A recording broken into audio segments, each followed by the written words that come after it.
first of all, to start off with, it's never too early to start reading to your child. When you read to your child, you are actually laying the foundation for early literacy. When a child is very young, it really doesn't matter what you read.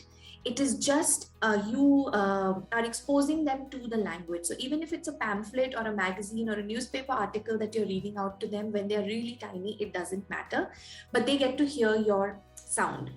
Once the baby is a little bit older, talking to them about your daily routine, singing songs is a great way, or doing poetry with them, where you do poems and nursery rhymes. That's a great way to introduce language.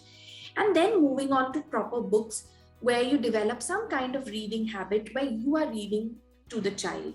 So I would say the earlier you start, the better it is. And there is no perfect age to start reading to your child. So the step one in that direction of building early literacy skills is reading, because how our progression happens is first comes listening skills, then come speaking skills, then come reading skills, and then come writing skills.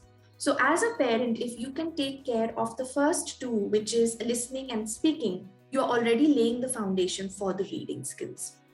So reading lots of books together. I also believe in a lot of language-based games. So ever since my son was about two and a half, we started a lot of language play. So hiding magnetic letters here and there, or hiding it in Play-Doh, or making creations out of Play-Doh and then saying, oh, this is a cat. So without formally introducing any kind of phonics, just playing with children gives a good foundation for early literacy. So we would also do rhyming games. So we would do like the silly name game, for example. So if I'm Mama, he would say Tama. Papa would become Lapa. So we're just playing with language at that early stage. And all of that sets the foundation for early literacy for when you want to start formally introducing phonics.